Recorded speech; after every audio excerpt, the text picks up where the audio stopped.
Hey everyone, Ramesh here. Welcome to Spring Security Tutorial with Spring Boot, Spring Data JPA, Thymeleap and MySQL database. In this tutorial, we are going to implement a registration, login and logout features using Spring Security. Alright, what you will learn in this tutorial? You will learn how to build a Spring MVC web application using Spring Boot. You will also learn how to configure Spring Security in Spring Boot application, and you will learn how to develop end-to-end registration implementation, and you will learn how to develop a custom login feature implementation, and you will learn how to configure Spring Security authentication with database. So basically Spring Security provides user details service interface which we can implement to load a user details from the database. Alright, so basically we are going to implement Spring Security with database authentication, and you will also learn Spring Security logout feature, and you will also learn how to create JP entities such as user and role, and you will also learn how to establish many-to-many relationship between JP entities, and you will also learn how to configure MySQL database in Spring Boot project, and how to develop a registration and login forms using Thymeleap template engine. We are going to use Thymeleap as a view layer, and you will learn a lot about Thymeleap template engine in this tutorial. You will also learn how to integrate Spring Security in Thymeleap template engine, and you will also learn how to use Thymeleap attributes to display security details like principal, like username or user email, roles, etc. Basically we are going to build a real-time project. It has a registration, login and logout features. Alright, let's start with our project requirement. So here is our high-level project requirements. We need to create a web application for user registration account where users should be able to perform these operations. So users should be able to register to the application, and users should be able to log into the application using registered credentials. Alright, for example, let me show you the real world example. So look at here, this is the Facebook web application. Whenever first time you use Facebook, you should have to create an account for Facebook. Alright, you have to register or sign up, or you need to create an account for the Facebook, and then you will able to log into the Facebook. To register or to sign up to the Facebook, first you need to enter your details like first name, last name, email address or phone number, and password, and then you can hit sign up button to register or sign up to the Facebook. Okay, so once you successfully register, then you can able to use email address and password to log into the Facebook. Alright, so similar functionality we are going to implement in this video. So look at here, this is the web application that we are going to implement in this video tutorial. So first we'll have a look into the demo, and then we'll implement this application step by step in this video tutorial series. Okay, so this is the login page. So before you log into the application, you should have to register to the application. So in order to register to the application, click on register here link. So this will navigate to the registration page, and here we need to enter our details like first name, I'm going to enter Ramesh, last name Fadtare, email address ramesh@gmail.com, and password. So you can enter any password. I'm going to enter password 123. okay, and I will click on register button here. So once user registers successfully, you can see here the success message. We have successfully registered to our awesome app. Okay, so now the user is successfully registered to the application. Now we can able to use a registered email and password to log into our application. So click on login here link. So this will navigate to the login page again, and here we are going to enter ramesh@gmail.com that we have just registered, right? And password is password 123, and hit login. Alright, here we go. So this is the home page. Once you logged in successfully to the application, then you will see this page. So this is basically a home page, and here you can see the text, and this is the logout button. You can hit logout button to log out from the application. So click on logout. So look at here, this will navigate to the login page again. So this is the registration and login module that we are going to implement in this video tutorial series. Alright, great. Let's take a look at our application flow and how the request will process. So first we'll begin with a browser. So whenever we hit a link in a browser, then the HTTP request will first come to the user registration controller. This is basically a Spring MVC controller which will handle HTTP requests such as GET and POST, and then request will move to the user service, and from user service to user repository, and then finally hit to the database.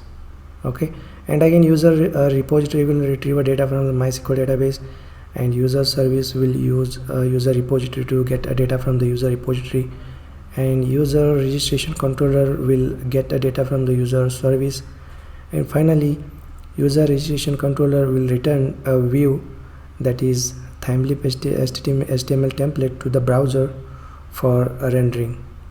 Okay, so user registration controller will return a HTML page, that is the Thymeleap template that will be rendered on a browser.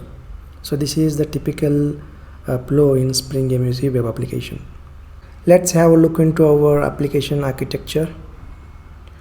So at the front end we are going to use Thymeleap, and we also use Bootstrap CSS framework to make our web application responsive. And at the back end we are going to use 3-layer architecture. This is the controller layer, service layer, and this is the repository or a DAO layer.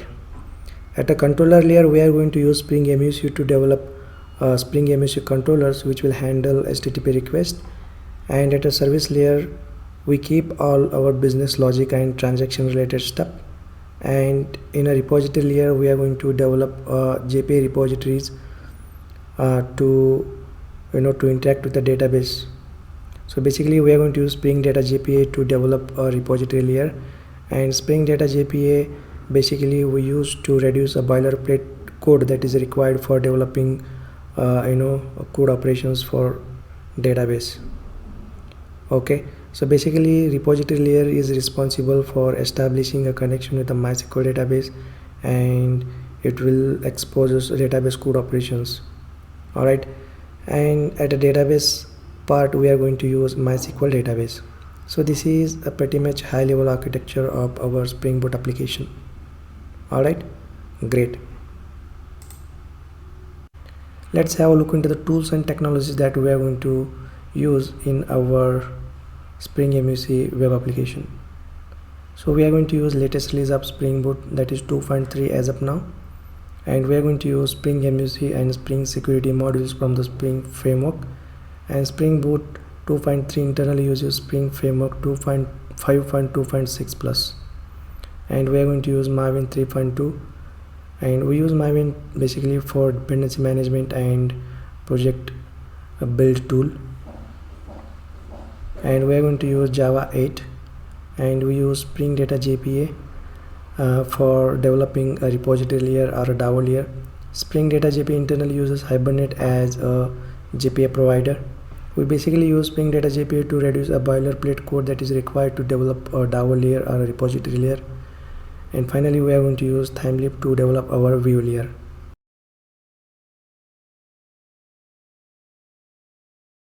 I am in Eclipse STS ID. In order to create a Spring Boot project, go to the file, new, and then choose Spring Starter project. So look at here the service URL. This is a Spring Initializer URL. So basically we use Spring Initializer to quickly create and bootstrap our Spring Boot project, and Spring Initializer is integrated in Spring Toolsuite ID, and we are going to use Spring Initializer to quickly create and bootstrap our Spring Boot project. You can use Spring Initializer from the web browser. You can access this link and you can create a Spring Boot project from there as well. So in a browser you can just type start.spring.io, and then this is the Spring Initializer user interface through which you can create a Spring boot project. Okay, great. So we are going to use Spring Initializer, which is integrated in Spring Toolsuit IDE to create our Spring Boot project. Okay, so let's give a name to our project. So let me give a name as a registration login Spring Boot security theme leap. So we are going to use Spring Boot, Spring Security, Theme Leap, Hibernate, and MySQL database, right? Hence this makes sense, this name makes sense for the project, so I have given a name to the project like this. And choose a project type here, either Maven or Gradle. So if you are interested in Gradle, you can choose Gradle, and we are going to use Maven in this video tutorial series, so I am going to choose Maven here. And packaging as a jar and Java version 8, you can use 11, 14. If you have installed Java 11 or 14, you can use Java 11 or 14. I am going to use Java 8. Language Java, Kotlin, Groovy. So we are going to use Java, so let's choose Java. And group ID net.java guides, so you can give any group ID that you want. And artifact ID is going to be our application name, so let's keep artifact ID as it is, and version default keep as it is. Description demo project for Spring Boot and Spring Boot theme leap. All right, and Hibernate, and package as net.javaguides.springboot. You can give any package name that you want. Once you are happy with the details, click next, and look at here Spring Boot version. This is the latest release of Spring Boot as of now, and we need to choose appropriate Spring Boot starter dependency from here. So we are going to develop Spring MVC web application, so we are going to choose Spring web starter dependency. All right, and we are going to develop a repository or a DAO layer. For that we are going to use Spring Data JP. So we use Spring Data JP to develop our repository layer, and Spring Data JP internally uses Hibernate as a JPA provider. And we use Spring Data JPA basically to reduce a boilerplate code that is required for implementing a DAO layer or repository layer. Okay, great. Now we are also going to use a theme leap. So let's go ahead and let's choose a theme leap dependency, and we are going to also use MySQL database, right? So let's go ahead and let's pick up MySQL JDBC driver, and we are going to also use Spring Security. Okay, let's choose Spring Security. And what else remaining? We are going to also use Spring Dev Tools. Okay, Spring Dev Tools, right? Spring Boot. Okay, great. So this is the tool. It is very useful whenever you make some changes in application. You no need to restart Spring Boot application again and again. So Spring Boot Dev Tools dependency will take care of that. So once you select all the required dependencies, then hit finish. So this will create a new Spring Boot project in Eclipse STS IDE. So look at here. Okay, let's wait for a moment. Maven will download all the Spring Boot dependencies, and it will set up a environment for us.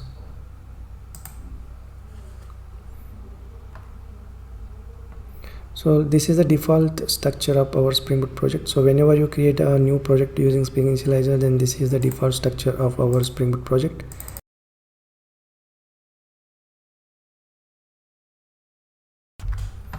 Open the application.properties file, and here I've just entered JDBC URL, username and password here. So look at here, this is the JDBC URL to connect to the MySQL database, and this is the username and password, and this is the Hibernate dialect to connect and to generate a queries for MySQL database, and this is the DDL auto property. So Hibernate will automatically create and update database tables using this property.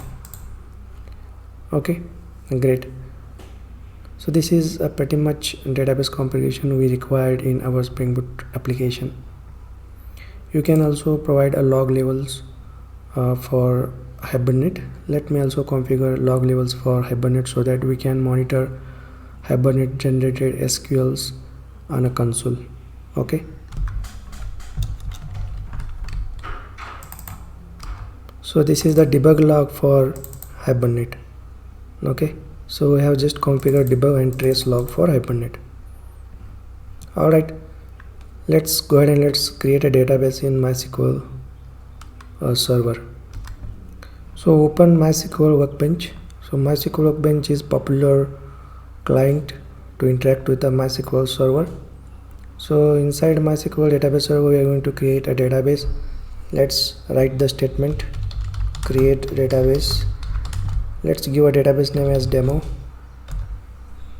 and execute this statement and refresh here. So look at here, the demo database is created, and this demo database we have configured in our Spring Boot project, right? Let me show you that. So look at here, this is the demo. Alright, so make sure that you have entered correct database name and username and password as per your MySQL database installation on your machine.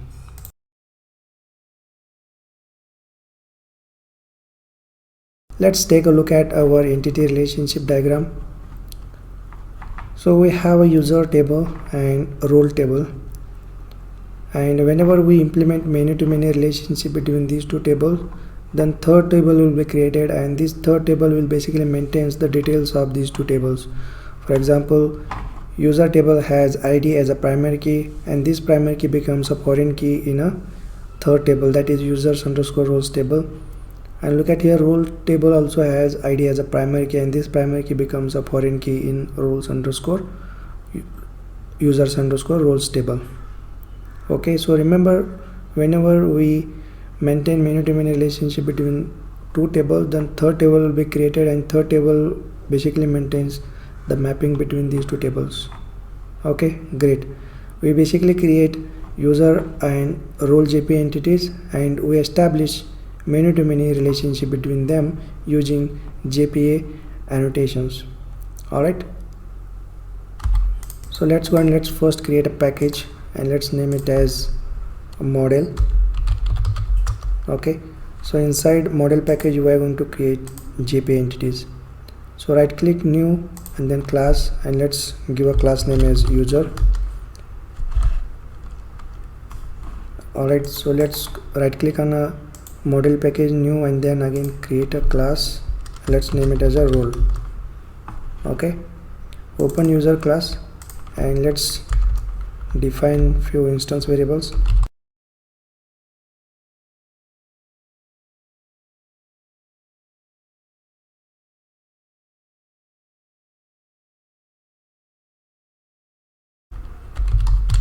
Private collection of roles. So one user can have multiple roles, right? For that we are going to create collection of roles here, and let's quickly create constructor.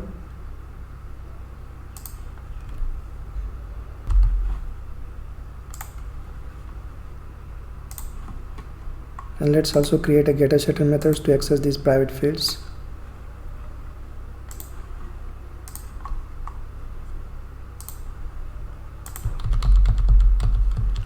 Okay, now we have created a simple user Pojo. Now let's make this class as a JPA entity. So we use JPA annotations to make this class as a JPA entity class. So let's go and let's add add entity annotation to make this class as a JPA entity, and next we'll add table annotation to provide table details. For example, let's give a table name as users, or just give a user, and here we also define unique constraints. So in our application email is going to be unique. So for that we are going to define a unique constants for email field. Okay, we have column names attribute, and here we just give a column name as email. So this is going to be a unique constants. Okay, email is unique constants in user table. Now let's add @id annotation to make this id as a primary key, and again let's use @generated value annotation to provide a primary key generation strategy.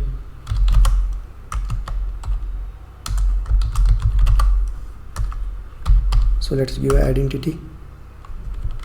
Okay, now what we'll do, we'll give a column name for some fields, and let's give a column name as first underscore name, and let's copy this, and let's also give a column name for last name field, last name, last underscore name here. Okay, great.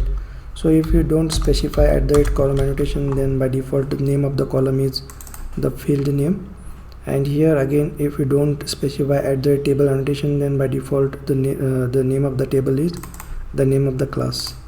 Okay, great. So this is our user JPA entity. Now it's time to create a role JPA user entity. Now let's define few instance variable here. Private long id, private string name. Okay, now what we'll do, we'll quickly create a getter setter methods to access these private fields.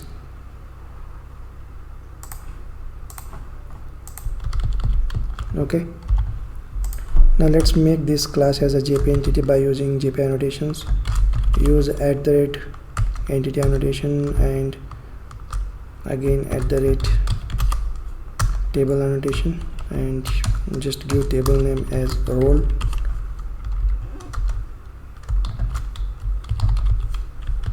Okay, and let's create a primary key. Let's use @id annotation to make this id as a primary key, and again let's use @generated value annotation to provide a primary key generation strategy.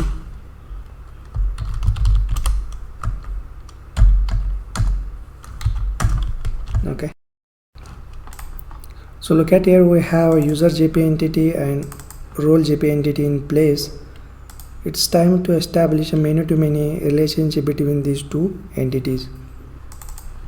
So in order to maintain a relationship between these two entities, we are going to use JPA annotations. Alright, so as I mentioned earlier, we are going to establish many-to-many relationship between these two entities. So we are going to use @many-to-many JPA annotation, and again notice here we are going to use a unidirectional many-to-many mapping. So many of the cases we retrieve a user along with its roles, right? So this is going to be a unidirectional many-to-many mapping. Hence we have a user and here collection of roles, and we need to add @many-to-many annotations over here. So let's use @many-to-many annotation here. Let's apply fetch type. So fetch type, let's say eager. So whenever we retrieve a user along with user, we also retrieve roles, right? So for that we just give here eager. So basically roles are retrieved eagerly. So if you want to retrieve roles on demand, then you can just specify lazy, but we are going to give eager here because whenever we retrieve user along with user, we also need to retrieve our roles. Okay, it's associated roles. And similarly let's add a cascade type here. So let's add a cascade type as all. So whenever we perform operations like persist, merge, remove, refresh and detach on parent entity, then this will be applied to its child entities. Alright, got it? So whenever a parent entity will perform these operations like persist, merge, remove, refresh and detach. It also applicable to its childs. Okay, in our case we have a user as a parent and roles as a child. Now as I mentioned earlier, we are going to use a many to many, right? So in case of many to many, we need to create a third table. So let's use @join table annotation to create a third table to maintain a mapping between these two tables. So let's give a name to the third table. Let's say users underscore roles. Okay, and in a third table we are maintaining a primary the foreign key columns, right? So let me summarize what we have done. We have added many to many mapping annotation to maintain a many to many mapping between a role, user and role, and this is a fetch type eager. So whenever we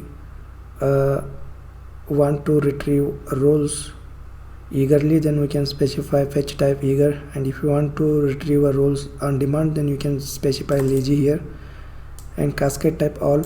So whenever we perform all these operations like persist, merge, remove, detach and refresh on parent entity, it also applicable to its childs. Okay, and here we have created a third table using @join table annotation, and third table has user ID and role ID as a columns, and user ID is a foreign key from user table. So user table basically has a primary key as ID, so this ID becomes a foreign key in a users underscore roles table, and again this ID is a primary key in a role table, and this ID becomes a foreign key in users underscore roles table. So this is a pretty much many to many mapping between user and role. Okay, now what we'll do, we'll run our Spring Boot project and we'll see whether these tables are created in a database or not. Okay, let's go and let's run the Spring Boot project and let's verify our tables in a database.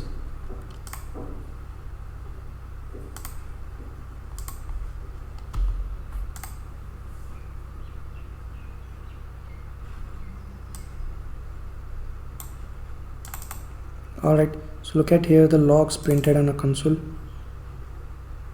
So basically 3 tables are created: role, user and users underscore roles. Okay, now let's switch to the MySQL Workbench and let's verify these tables in a database. So let me refresh the database, and here we go, role, user and users underscore roles. So 3 tables are created, and this is the third table. It maintains a mapping between user and role table. Okay, so this is the many to many mapping between user and role. Alright,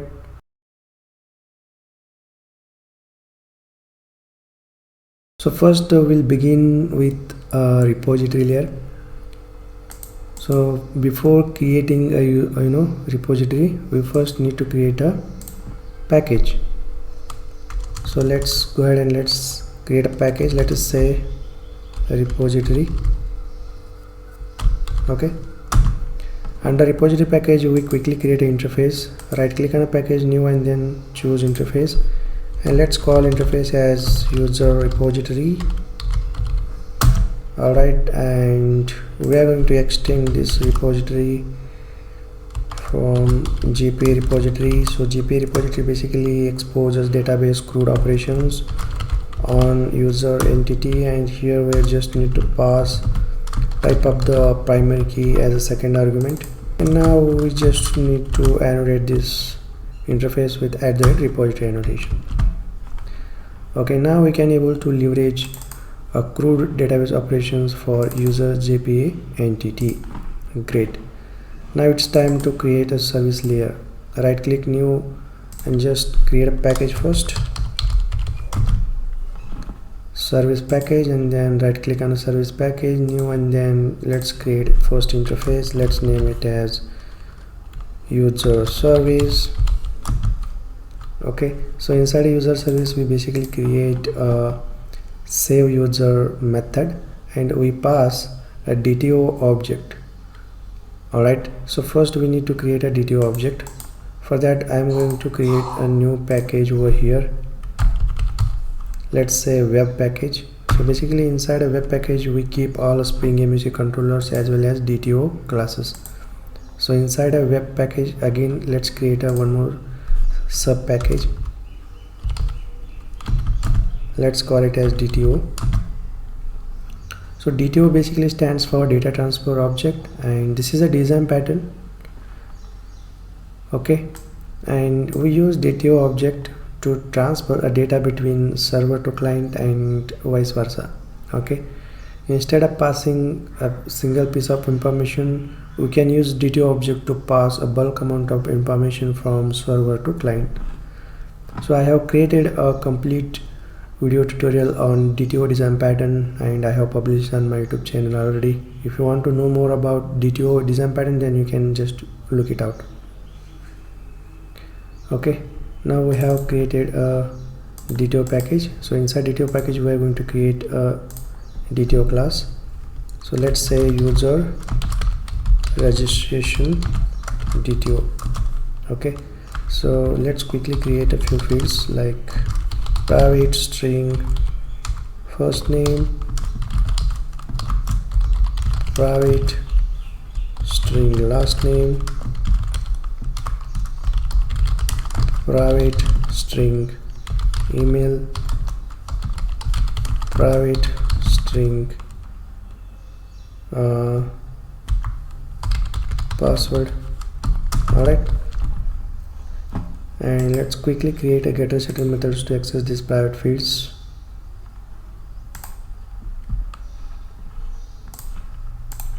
And also quickly create a parameterized constructor.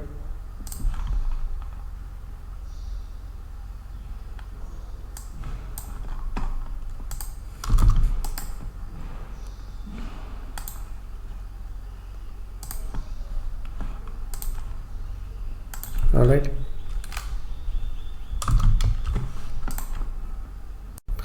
now let's quickly create a method inside a user service interface user, and let's give a method name as save.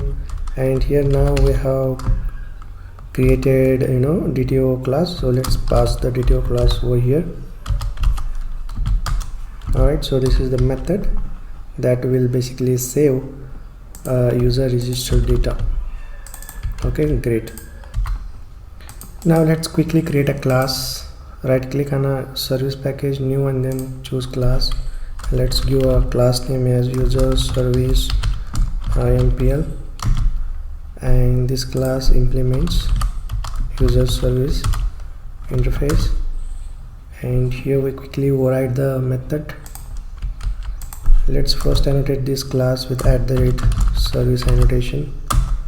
So basically we use @service annotation to annotate a service classes, and @service annotation internally uses @component annotation. Okay, now what we'll do, we'll first again inject user repository interface. So let's use @add annotation to quickly inject private user repository. Okay, and this is user repository. So this is the field based injection. You can use either constructor or setter based injection, and field based injection is not recommended, so we can use a constructor based injection over here. So let me quickly create a constructor.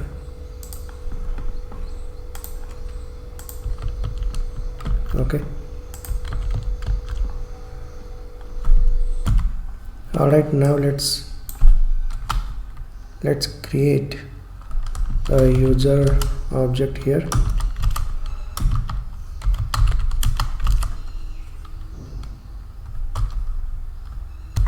Let's pass our data, user registration DTO dot get first name, and this is again registration DTO dot get last name, and this is a registration DTO dot get email, a registration DTO dot get password, and here we pass a role. Okay, so look at here what we have done. We have created a class object, user object, and we have passed post name, last name, and email address, password, and this is the role. So the registered user role is role user. Okay, you can create a enum to define the constant, and also you can you can retrieve a role from the database table, and you can simply pass over here. To keep it simple, I'm going to just pass a role like this. Okay, and basically we keep a password in an encrypted format in a database table. So for time being, let's keep a password as a text in a database table, because we are not going to use a Spring Security right now. Okay, so once we use a Spring Security, then that time we will use Bcrypt password encoder to encode this password, and we will store encrypted password in database. Now for timing, we will keep a password as a text. Okay, great. And now what we will do is simply save a user object to the database. Let's call save method and just pass user object. Okay, it's pretty simple, nothing fancy. What is the error over here? Basically we need to create a constructor in a role class, right? So quickly create a constructor.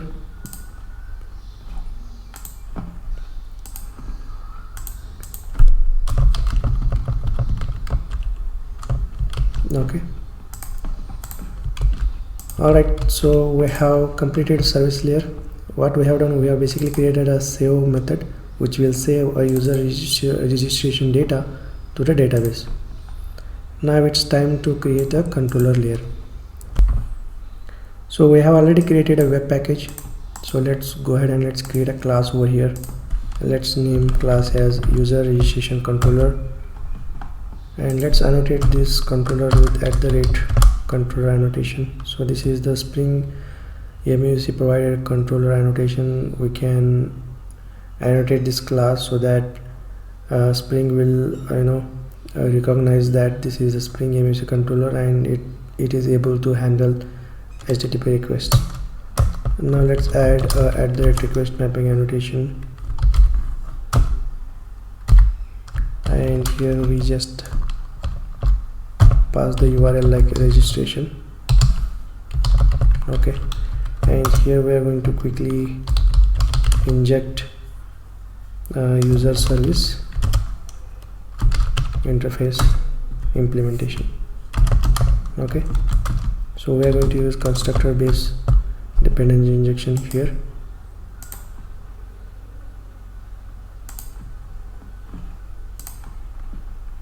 All right, so now we are going to create a handler method which will handle HTTP post request. So basically a registration form, when user will submit the registration form, then that will be the post request, and that should be handled in a controller.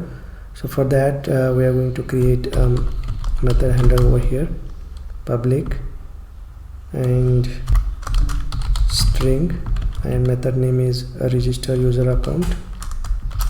Okay, and here we are going to use @model attribute annotation, and we pass a user object. So basically this object contains form data. Okay, and we bind this form data to the DTO object, that is user registration DTO, and this is the registration DTO.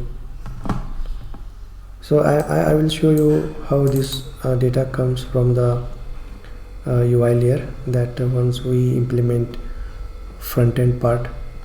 Okay, now let's call user service dot save method and just pass this data object to this method, and here we return a view.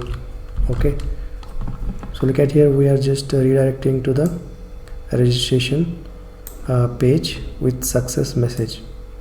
Okay, so here we just return the registration view. So basically once user registers successfully, then we are going to show a success message, right? For that we are going to pass this success flag that we will see once we implement a front-end part for a registration feature. Okay, so this completes a back-end implementation for a registration feature.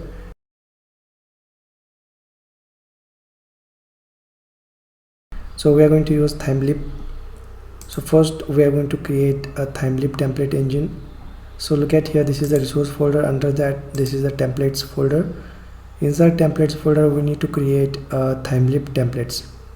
Okay, so remember, whenever Spring Boot finds Spring Boot ThymeLip starter dependency and a class path, then Spring Boot will automatically configure a view resolver for ThymeLip template engine. So we no need to manually add view resolver configuration.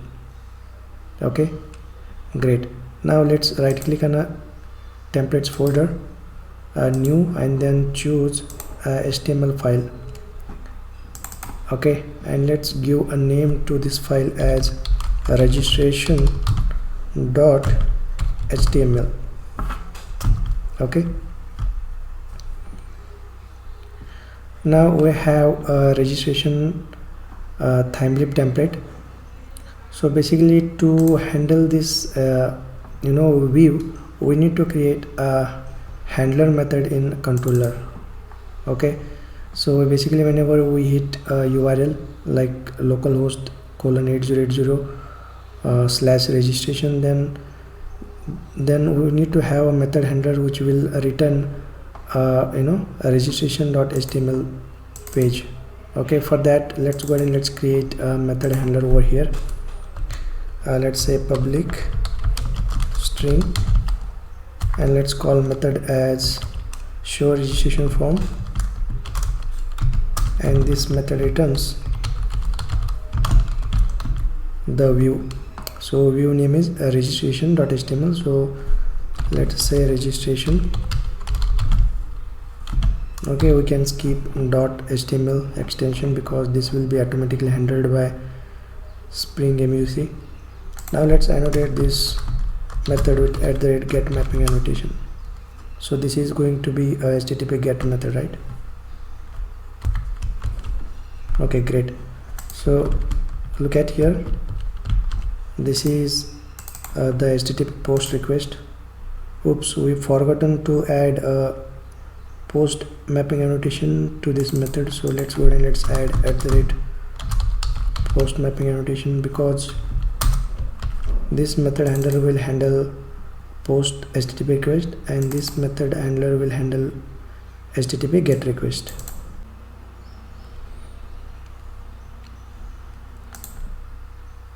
Now let's go ahead and let's design our registration page.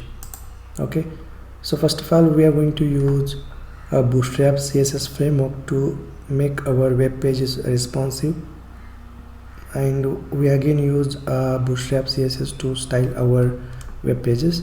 For that we are going to just add a Bootstrap CSS library to our HTML page. We are going to add CDN links. Just Google search Bootstrap 3.3.7 CDN. Okay, so I am going to use Bootstrap 3 because I am most familiar with Bootstrap 3, and yeah, so you are free to use Bootstrap 4 as well. Just click on Bootstrap 3.3.7 release, and here you can find CDN links. Okay, Bootstrap CDN links, and here I'm just going to copy this and go to the again our ID, and in a header section just paste. Okay, great. Let's change title over here. Let's replace this with registration. Okay, so here first what we'll do, we'll create a navigation bar. Okay, this is basically header, navigation header, and after that we are going to create a form, create HTML form. So basically this is the registration form. Okay, great.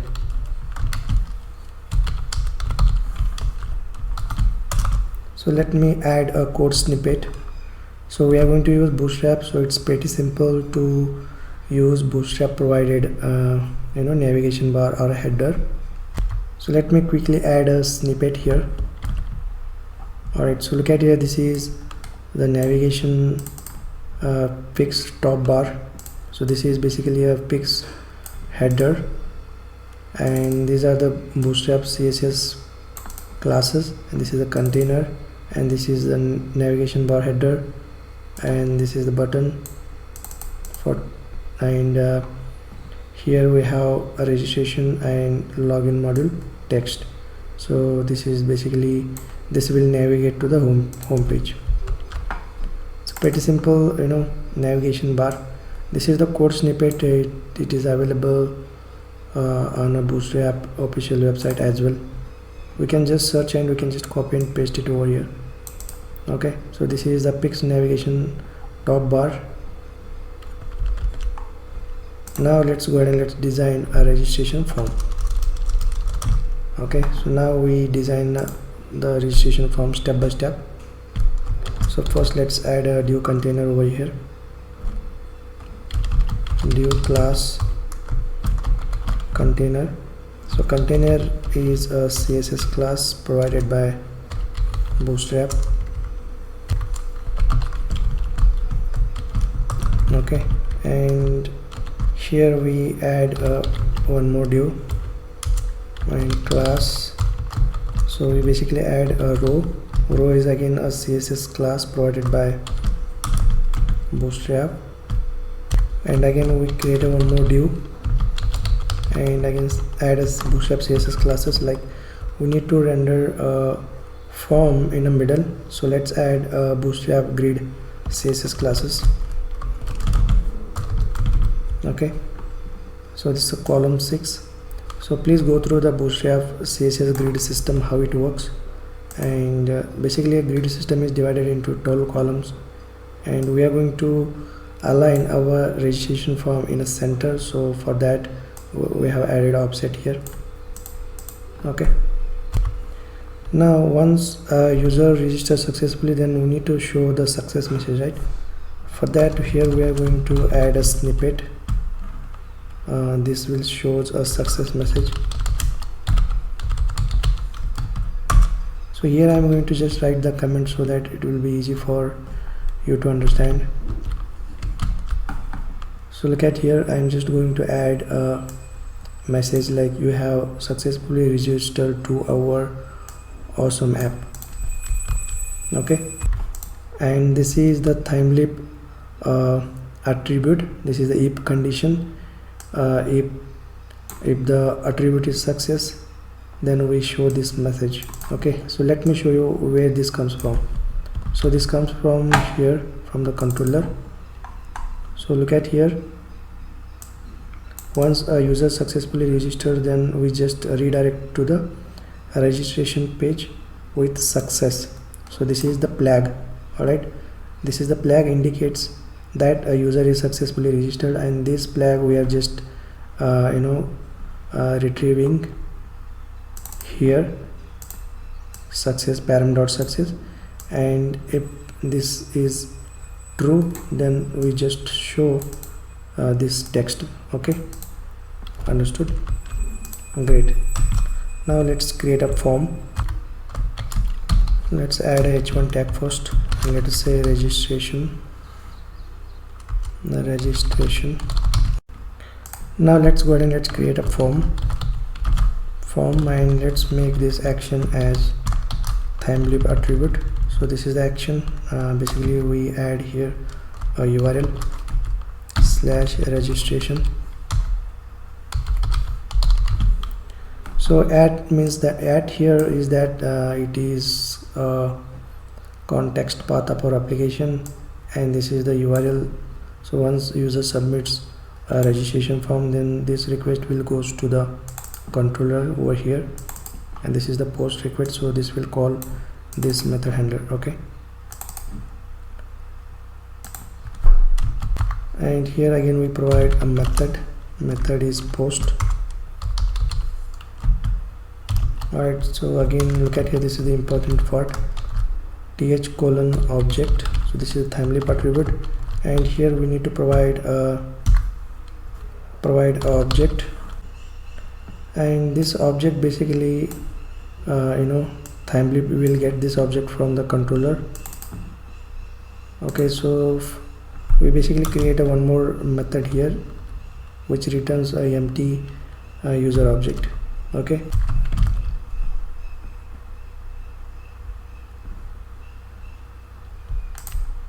so we need to create a default user registration DTO constructor here. So notice here, this is the important step. We are using @model attribute annotation to annotate this method. Okay, and this method returns a new object of user registration DTO. Alright, and this is the user. So we are using this user object in a form. So look at here. So whenever user enter a form data, that data will be stored in a user. So it is indirectly stores in user registration DTO object. Alright, so remember, TimeLeap basically gets a user object from here. Okay, so this is a very important step. Just try to understand. So whenever TimeLeap wants to store a form data, then this object will be available from the controller from here.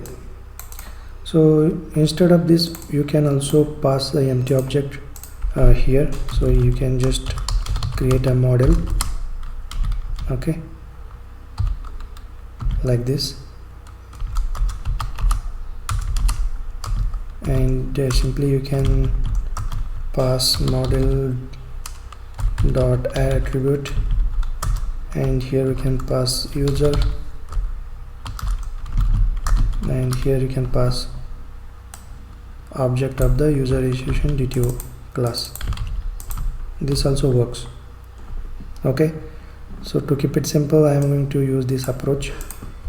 So let me remove this. Okay, great. Now let's again go back to our HTML page. Now here we will create input fields. Let's create a div class, and let's add a bootstrap class form groove. Okay, and here we create a label, and to the label let's add classes.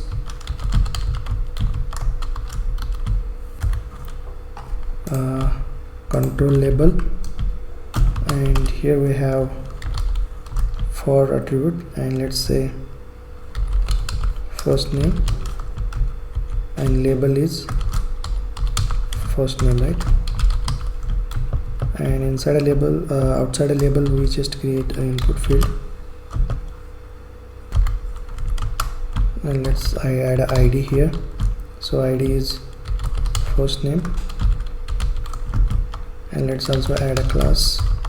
This is the CSS class, bootstrap CSS class, form control, and then we add a TimeLeap attribute to bind a field to the user object. So this is very important. This is the first name. So first name, it basically refers to the the field that we have defined in a user DTO. So here, okay, so the field name and this field name should equal, okay. And here what we'll do, we'll add a validation required and autofocus, okay, great. And let's add a self-closing tag. So this is our input field for first name. Let's similarly add to the last name, email and password. Let me copy this snippet and let's change accordingly. Last name, this is the last name. As I already mentioned, this should be equal to this, right? Now where it is, so just copy this last name, go to the HTML page and here paste it here.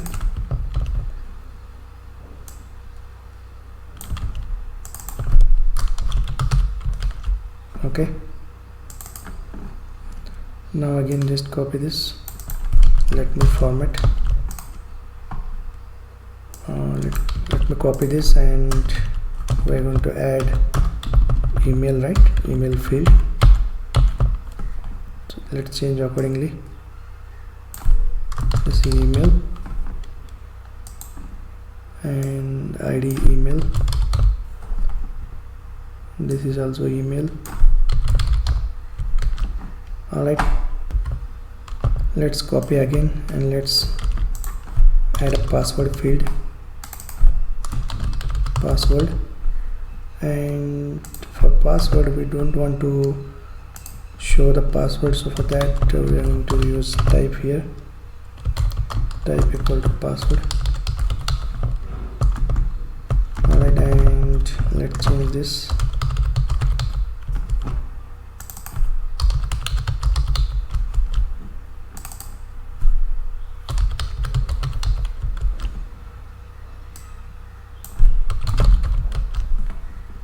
Okay, great. Now we have first name, last name, email and password field. Now let's go ahead and let's add a register button. Okay, so look at here, we have added a register button, and after that we have added a login here, a hyperlink. So whenever we click on this link, this will navigate to the login page. So this we will implement in further videos. Okay, great. Now let's go ahead and let's format this form, and yeah, we have done pretty much.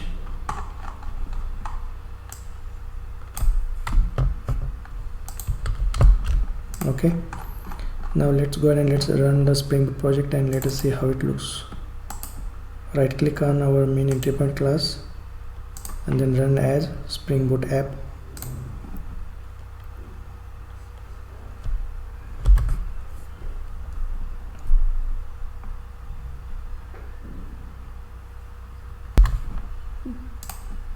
Alright, our application is up and running on default embedded Tomcat server on port 8080. Now let's go to the browser and let's access this application.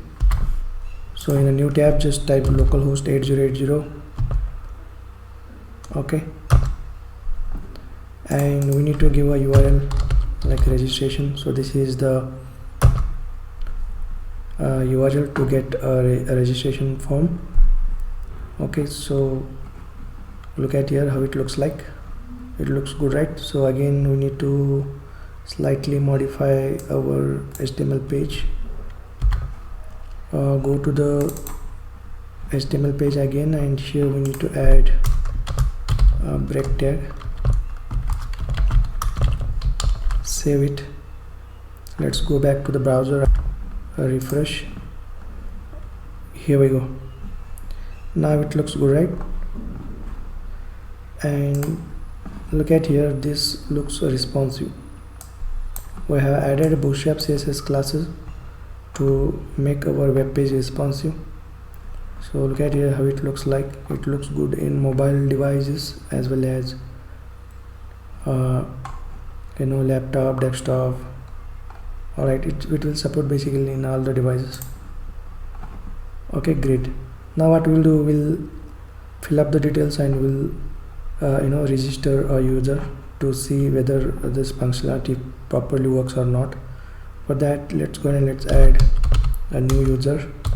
Let's say Ramesh, first name, last name, further email address ramesh@gmail.com, password, give any password like password 123, something like this, and hit register button. So look at here, you have successfully registered to our awesome app. So let's verify the data in a database. So go to the MySQL Workbench, refresh database, and let's select records from the user table. So look at here, user Ramesh user is successfully registered. Let's also verify the roles. Yeah, look at here, role user. So we have provided a default role to the user, and let's also see the mapping. Yeah, here we go. So it means that a user is successfully registered to our application, and data is also successfully stored in a database table. It means that our now let us see the validations. If we don't give a first name here, so look at here the validation, please fill out this field, and if I give first name and if I again hit a register button, this gives fill out this field. So we have used a default HTML provided validations. We haven't implemented server-side validations. Alright, so I'm not going to cover server-side validation. You can just take it as exercise and you can implement server-side validation for this form. Okay, if you stuck anywhere, then you can refer my website tutorials where I have shown you how to implement server-side validation for forms in Spring MVC web applications. I will provide a link in a video description. Just have a look into it. Alright, so this completes our registration feature.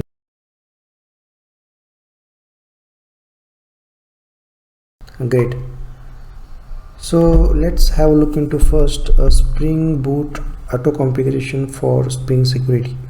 So whenever Spring Boot finds Spring Security starter dependency on a class path, then Spring Boot will auto configure Spring Security. So Spring Boot basically provides a default user and password, and also provides a default login page. Alright, so Spring Boot will provide a encrypted password, and it will print on a console. Let me show you quickly. Let's go and let's run our Spring project, and we are able to see a encrypted password that is generated by Spring Security, and it will print on a console. Here we can see.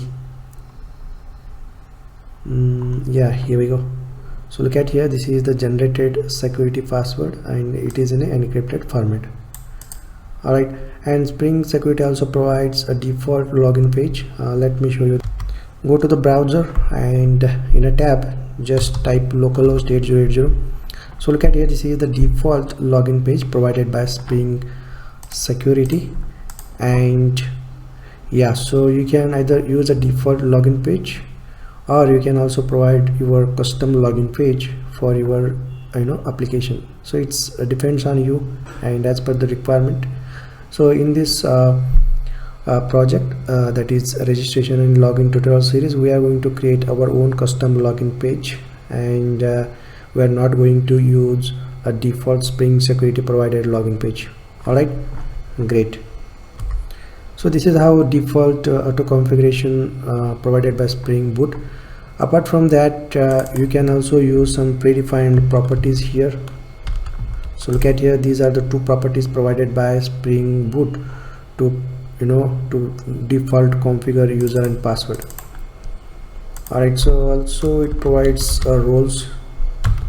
Spring, yeah, here we go. So you can also configure role for this particular user. Okay, great. So either you can use a default Spring Security configuration provided by Spring Boot, or you can also customize your own Spring Security. And in this video tutorial series, we are going to customize our Spring Security, that is, we are going to provide our own custom login page, as well as we are going to authenticate username and password with a database. So we are totally focusing on custom implementation. So for that, we are going to remove this part. Okay, let me stop the server. Let's go ahead and let's create a package. So right click on main package, new, and then choose package, and let's call package as config. And we are going to create a Spring configuration class. For that, let's go ahead and let's create a class. Let's name it as Spring, that is security configuration.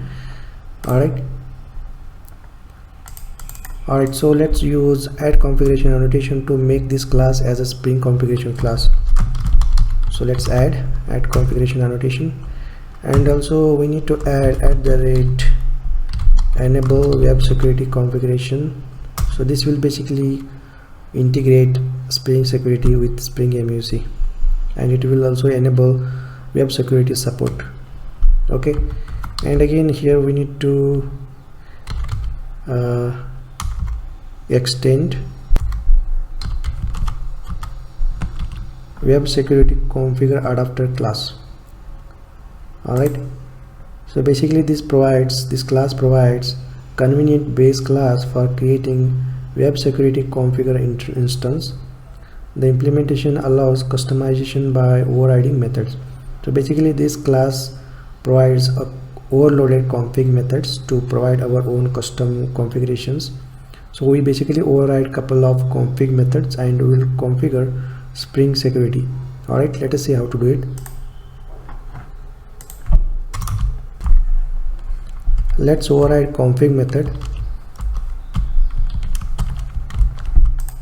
So look at here, we just overridden config method, and here inside this method we provide all the configuration, Spring Security configuration, like accessing static resources and the URLs, and for example.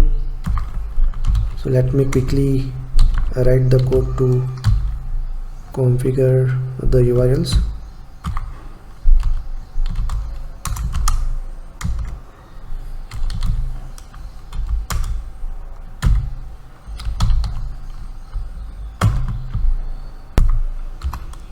So here basically we provide access to some URLs, for example registration, JS files, CSS files, and images. So we are going to permit, right?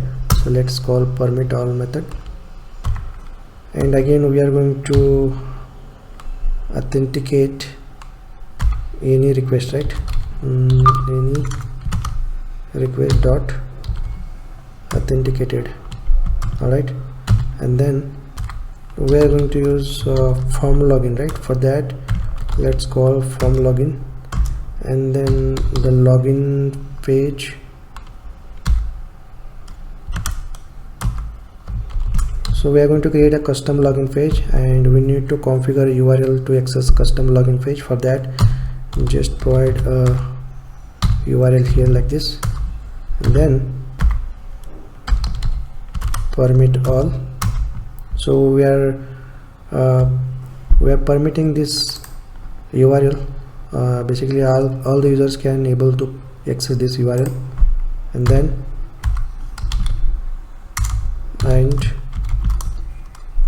logout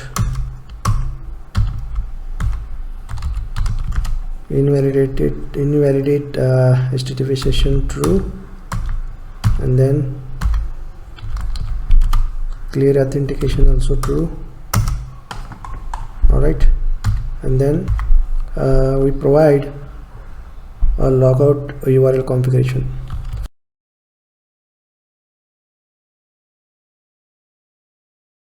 So once user click on logout button, then user should able to navigate to the login page with a logout adds a message. Okay, and then finally we need to permit access to these links, right? So let's call permit all method. So what we have done, we have overridden config method, and we have provided access to the different URLs like registration, JS files, CSS and image, and also we have given access to the custom login page and logout. Alright, it's pretty simple configuration. Now let's go ahead and let's create a password encoder. Okay, so look at here, we are using Java based configuration, hence here I have provided @bin annotation, and we are going to use Bcrypt password encoder to encode a password. Okay, great. And notice that we are using Spring Data JPA and Hibernate, right? So in order to integrate Spring Data JPA and Hibernate in with Spring Security, we need to provide a bin over here, that is DAO authentication provider. Alright, and so look at here, this is a password encoder bin. So just we are providing as a dependency to the DAO authentication provider. So look at here, so this DAO authentication provider provides a method called set password encoder, and here we are just setting a password encoder. All right, and we are using Bcrypt password encoder to encrypt the password. And here we need to provide a user details service implementation. So basically Spring Security provides user details service interface. It has a load user details method. So basically we need to implement this interface, and we need to provide as a dependency to this bin. Okay, so for that what we'll do, we'll quickly inject user service interface over here, user service and user service. Okay, now look at here the error. This interface should implement user details service interface. All right, so now what we'll do, we'll go to the user service interface and let's extend user details service interface, and again inside user service implementation class we need to override a method here, load user by username, and we need to provide an implementation here. We have a bin in place, that is password encoder authentication provider. Now we need to pass authentication provider to the config method. So let's override one more config method and just pass authentication provider to that. Let me quickly do that. So look at here, just I have overridden config method. It has authentication manager builder class as a parameter, and here I am just passing authentication provider as a dependency to the authentication provider method. It's pretty simple Spring Security configuration. So let me recap what we have done. We have added Spring Security starter dependency to the pom.xml, and next we have created a class Spring configuration class, which annotated with @configuration annotation and @enable web security annotation, and this class extends web security config adapter. And then we have overridden a couple of config methods, and so this is the config method, and here we provided access to different URLs like registration, JS, CSS and image, and also login and logout. And inside this config method we just provide authentication provider. Okay, and as we are using Java based configuration, hence we need to create a bins like this. Okay, this is a Spring bin. We have used @bin annotation to create a bin. If you are using annotation based configuration, then you need to use @component annotation. Okay, all right, so this is all about Spring Security configuration in our Spring Boot project.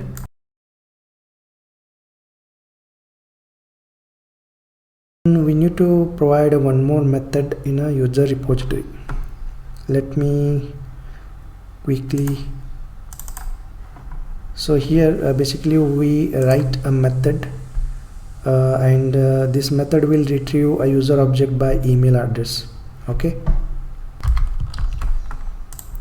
so look at here, find by email method.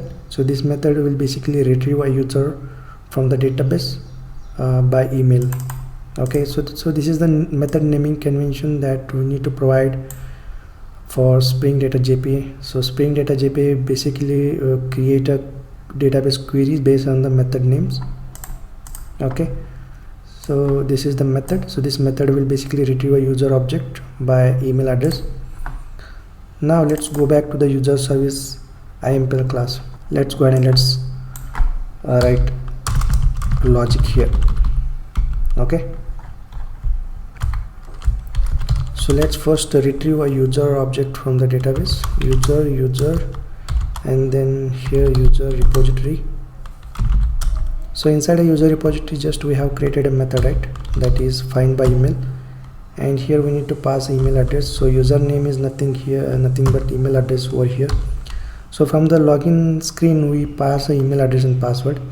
So here we need to retrieve a user object by email. Okay, now what we'll do, we'll just check whether if user equal to null, and then we simply throw user not found exception, user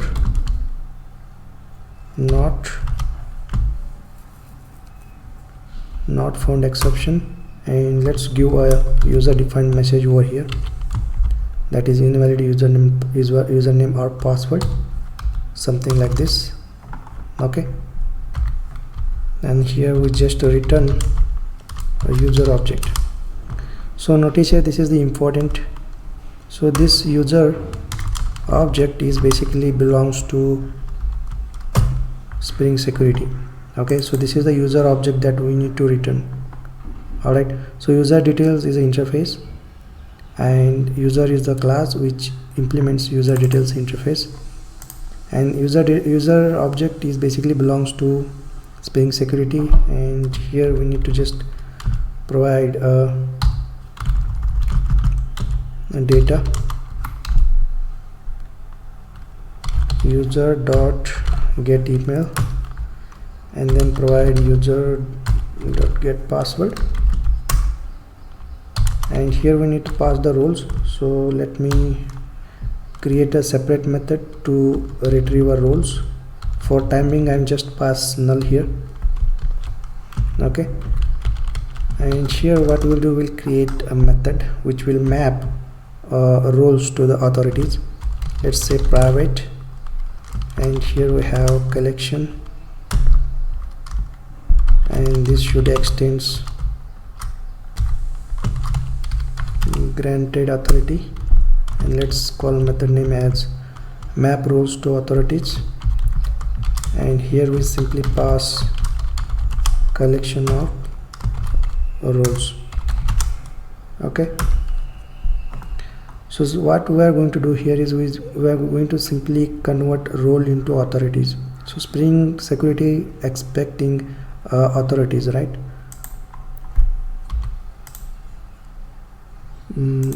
Return null, and here we simply map a role to the authorities.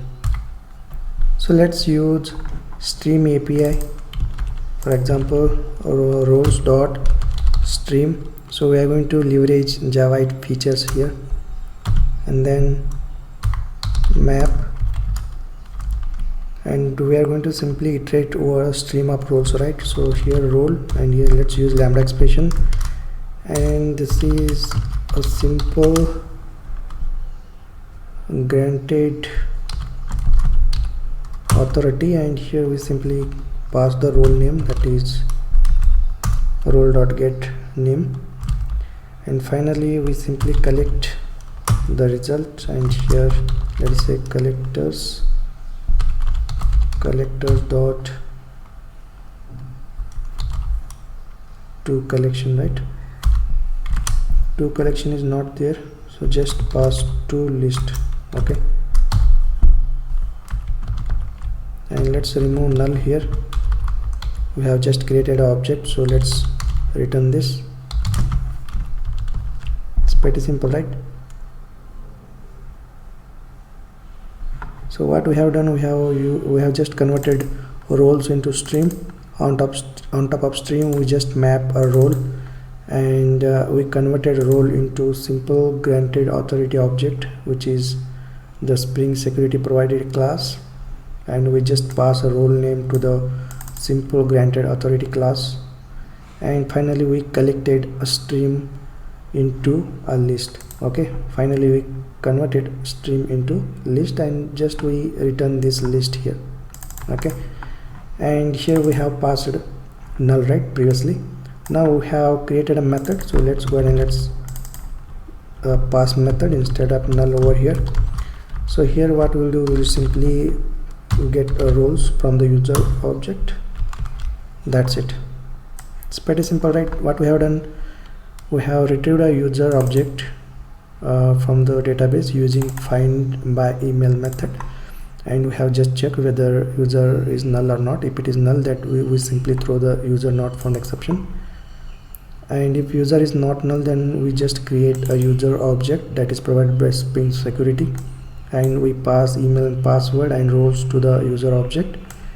And here we have just mapped roles to the authorities. So authority is basically Spring Security term, and we need to create a simple granted authority object. So basically collection of simple granted authority objects. Okay, we have used a stream API over here.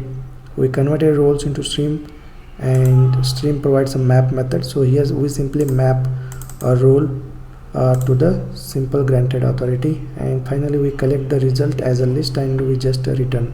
Okay, it's pretty simple implementation. Alright guys, we have almost completed a login backend part. I guess we need to create one more method handler. So basically we create Spring MUC controller.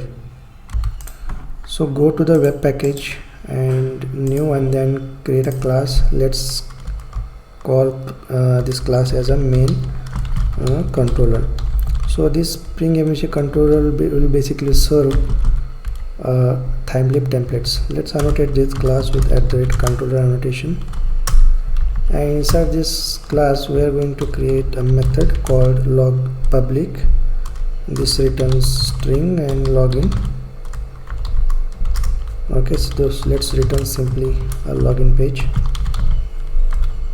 and let's annotate this method with get mapping annotation, and here we need to provide a URL like login.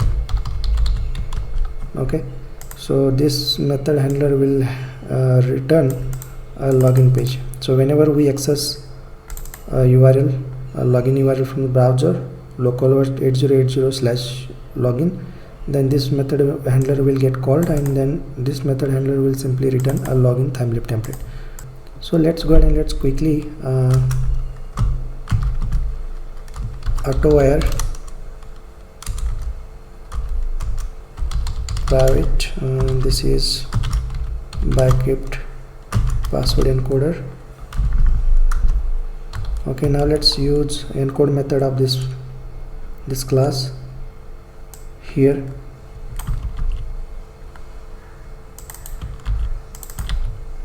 So look at here, a encode method. So password encoder, that is Bcrypt password encoder object provides encode method. We can use encode method to encode the password in encrypted format. So look at here, this algorithm, SHA-1 algorithm, it uses internally. Alright, and we simply pass a password to the encode method like this. So this will basically generate an encoded format for password, and then it will be stored in a database. Alright guys, this completes a backend for login feature.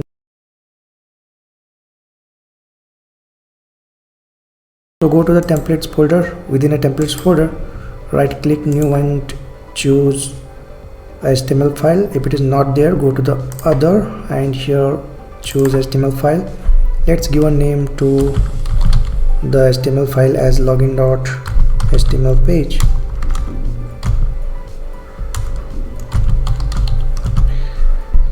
Okay, let's simply replace the title over here. Just give registration and login app. Okay, great. So look at here, this is the registration.html page. So this page we were developed in previous videos, and we are also going to use Spring. We have also used Bootstrap CSS framework to make our web pages responsive. And look at here, this is the CDN link for Bootstrap CSS library. So I'm going to just copy this link and again go to the login page, and in header section just paste it. Alright, it's cool. Now what we'll do, we'll simply create a navigation bar, right? So look at here, in registration.html page we have created a navigation for using Bootstrap CSS framework. Alright, so this is the fixed navigation bar that Bootstrap CSS framework provides. So let's quickly copy this and go to the login page again, and let's paste it here. So you can create this common piece of code as a separate file and you can just include it. Okay, and now what we'll do, let's design a login page. Now let's create a div class, and here just use Bootstrap CSS class like container, and inside a container again we are going to create one more div, and let's use a row CSS class, and again inside this div again we are going to create one more div, and let's use a class. We're going to align our login page in the center. For that we are going to use offset CSS class, and this is the Bootstrap CSS grid system. If you don't know Bootstrap CSS grid system, then please go through it. Okay, now inside this div I am going to create a h1 tag, and let's say login. I am going to call it as user login page, something like this. Okay, and here what we'll do, we create a form,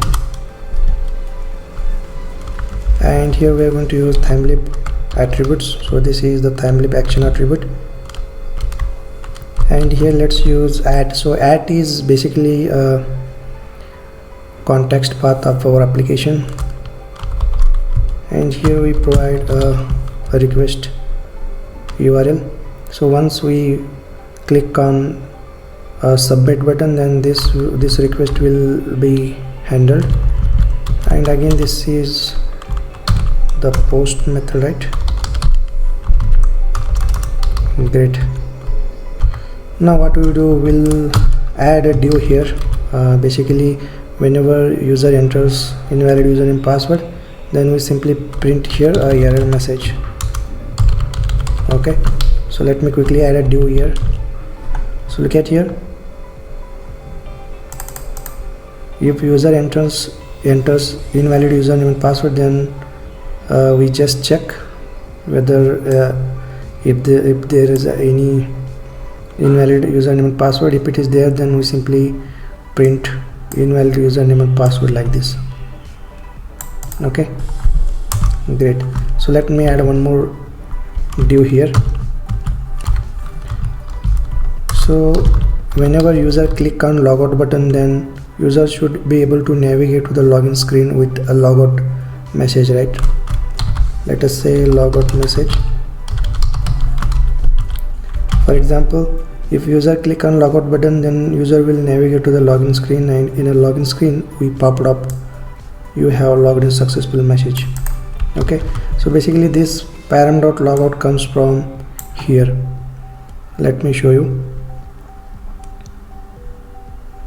Go to the security configuration and look at here. Once user click on logout button, then success URL. So look at here, user should navigate to the login screen with logout message. Alright, so this message we receive here. Okay, if it is true, then this message will be popped up. Alright, And now it's time to create some input fields to receive a username and password. Okay, let's create a div class, and this is a form group, and this is the CSS class that is provided by Bootstrap CSS library. So inside a div we simply create a label. Okay, and it has 4 attribute, and here we simply say username. Okay, so let's call it as username, or you can just give email address. And after that, let's have an input field here, type as text, and class as form control, and then id equals to username. Okay, and name equals to username, and let's say placeholder username. Let's say enter email ID. Okay, and this is autofocus. Alright, so this is the input field for username. So similarly, let me quickly add an input field for password. So look at here, same code. We need to just replace from username to password here. Okay,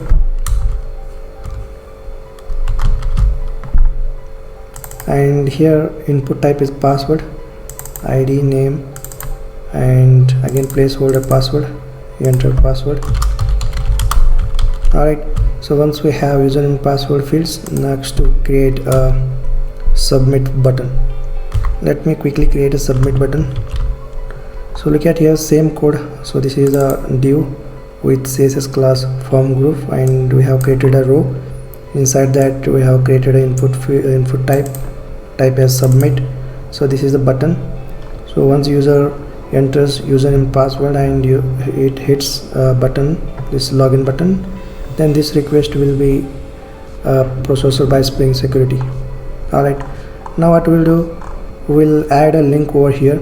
So whenever a user first time comes to the application, user should have to register to the application, right, before login.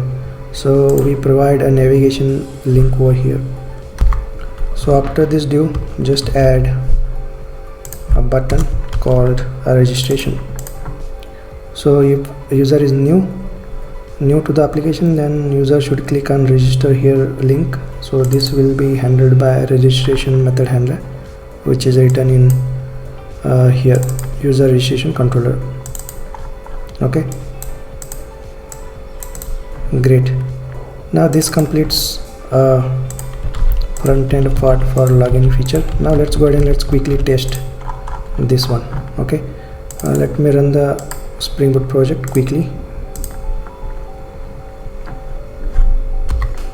Alright, so let's go back to the browser and let us access login URL. In a browser, just type localhost 8080 and then login. Alright, look at here the login screen. So let me quickly fix this issue. So look at here, header is just overlapping by navigation bar. Go to the login.html page, and here let's add some breakpoints, break tags. Again, go back to the browser, save this file and go back to the browser and refresh. Yeah, here we go. The page looks good, right? Now what we'll do, first we'll register and then we'll use our registered credentials to login. So let's click on a register here button, and here I will say first name is John and last name Sina, and email address john@gmail.com, and password, let's say password, and hit register. So look at here, user is registered successfully. Now we'll use a registered email address and password to log into the application. Go to the login page again and enter john@gmail.com and password as password, and hit login. Oops, we got some error here, so let me see the console. So look at here, we got some exception like no default constructor for entity user. We have created a parameters constructor, but we haven't created a default constructor. So it's important, remember, whenever you create a parameters constructor, you have to create a default constructor, because Hibernate uses proxy internally, and Hibernate accepts default constructor for JP entity. Okay, so let's create a default constructor for user or JP entity. Alright, so similarly, let's create a default constructor for role. Alright, so let me quickly rerun the application.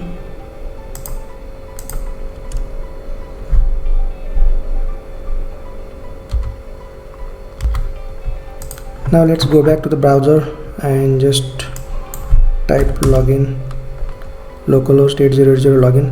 Username is john@gmail.com and password is password, and hit login. So user is successfully authenticated, but after successful user login, then we don't have a home page. Okay, that's why we got 404 not found error. We'll implement a home page. Alright, and once user successfully authenticated, then we navigate to the home page. Let us see how to do it.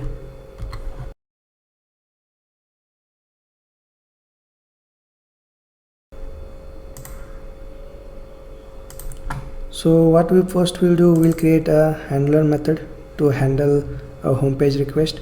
So here, go to the main controller class, and here we are going to write a handler method. Let's say public string, and let's call method as home, and here we simply return a Thymeleap template name as index. So index.html is our home page. Let's annotate this method with @getMapping annotation, and here what we'll do is simply slash. So this is our home page method handler. It's pretty simple, right? Now what we'll do, we'll just copy this method name. Let's stop the server. Okay, copy this index and go to the templates folder. Within the templates folder, create a new HTML file. Let's call it as index.html file. Okay, great. Now what we'll do, we'll simply replace the title with registration and login app. Okay, and as we are using Bootstrap CSS library, let me quickly copy the link. So this is the CDN link for Bootstrap CSS library. Let me paste it in a header section, and now what we'll do, we'll also copy a navigation snippet. So this is the fixed navigation bar snippet which we can get from Bootstrap official website. So let me just paste it in a body section. Alright, now what we'll do, we'll add some break tags over here, and after that we just create a div, and let us say, let's give a class, CSS class as container. Alright, so we simply print the message over here. Once user successfully logged in, then we simply print the message on a home page like registration and login with Spring Boot, Spring Security, Thymeleap, Hibernate and MySQL, like this. Okay, now let's run the Spring Boot project and let us see how home page works. Right click, new and Spring Boot app. Let's go back to the browser. In a browser, just type localhost 8080/login. Okay, and previously we have registered a user called John, so let's use john@gmail.com as a username and password as password, and hit login. Yeah, here we go. So once user authenticates successfully, then user should navigate to the home page. So this is the home page that we have developed. Alright, now what we'll do, we'll simply print a username over here. Okay, so whoever logged in, so let us say John user is logged in. Right now what we'll do, we'll simply print a John email on the home page. Alright, so what we'll do, we'll add a code snippet here to just print user email ID on a home page.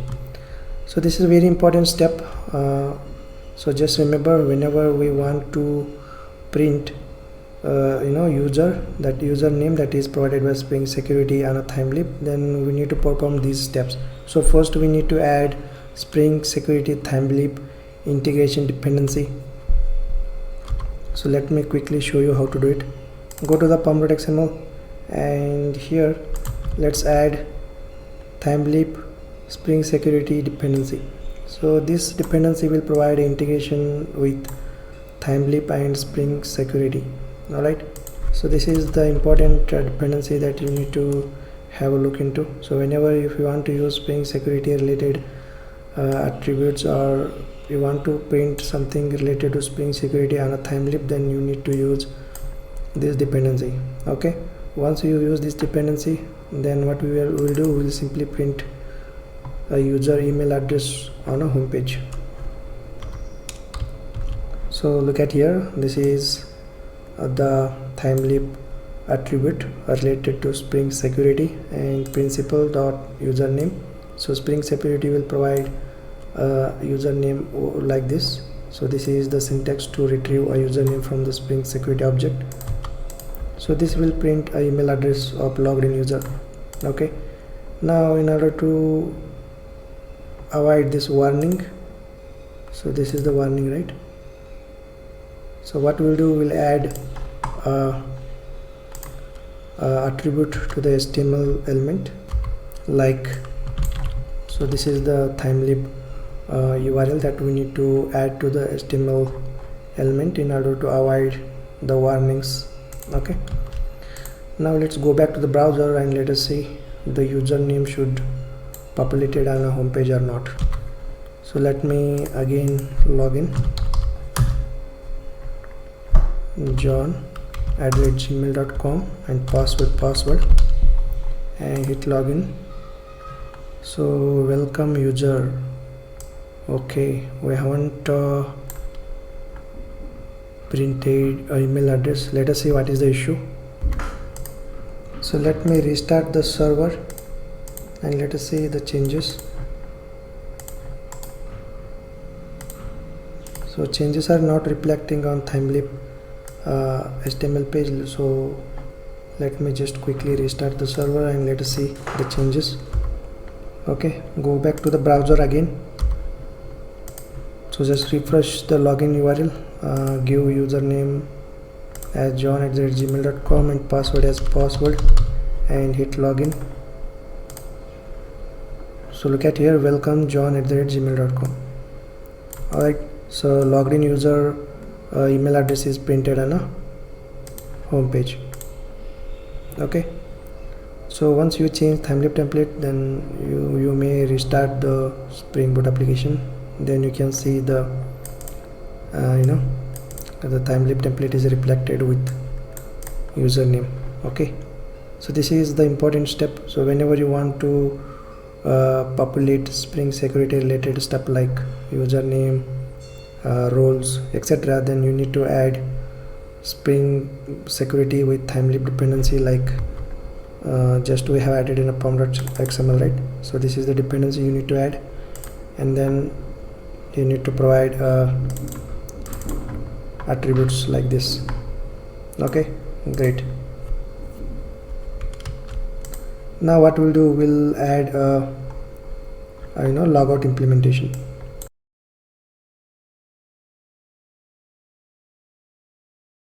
So once user logged in successfully, then user will navigate to the home page. So on a home page we will provide a logout link. So whenever user want to log out from the application, so user simply click on logout button to log out from the application. Alright, It's pretty simple. Let me show you how to do it.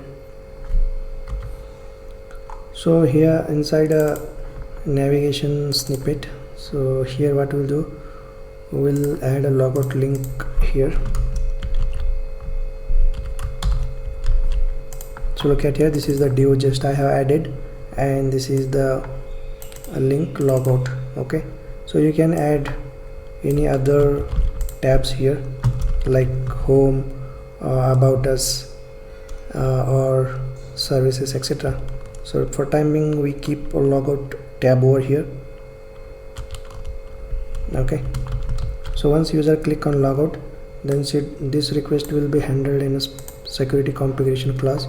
So look at here, so once user hit a logout link, then that request will be navigated to the login page with logout message. Okay, so look at here, logout success URL. Alright, great. Let me go back to the home page again, and this is again a TimeLeap attribute related to Spring Security. If user is authenticated, then only I can able to see the logout button. Okay, it's pretty simple, nothing fancy here. So let's restart the server again and let us see how the logout works. I hope you are getting the stuff. So it is pretty important stuff. Whenever you use TimeLeap with Spring Security, then these are the necessary steps you need to do.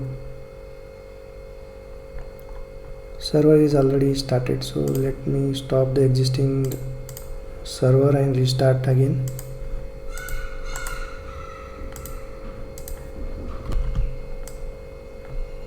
Alright, cool. Now let's go back to the browser and let's access login page. Alright, let's again log in with the user john@gmail.com and password as password, and hit login button. So user is successfully logged in and username is printed on a home page. And look at here, logout link. Alright, so this is the logout link that we have just given in a home page, right? Now once user click on logout, then user should be able to log out from the application. So let's go ahead and let's click on logout link. Yeah, here we go. So look at here, user is successfully logged out from the application, and user should navigate it to the login page with the error message, with a message like you have logged out. Okay, it means that logout functionality is working properly. Go ahead and let's have a demo end to end. Okay, first I will register a user with my name Ramesh, last name Fartare, and email as ramesh@gmail.com @24 @gmail.com, password as password. Alright, and hit register. So now Ramesh user is successfully registered. Now what I will do, I will just log into the application, go to the login page and enter a email ID as ramesh24 @gmail.com, password as password, and hit login. Yeah, here we go, welcome Ramesh. Alright, so this is the home page, and click on logout. So user should be able to log out from the application.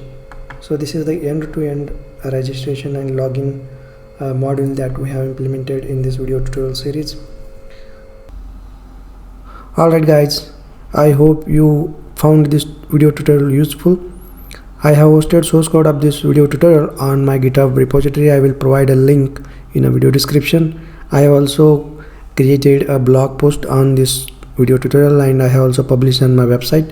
I will provide a link in a video description below. Thanks for watching. Subscribe to my YouTube channel. Whenever I will publish such videos, you will get notified. Thanks for watching. I will see you in the next video.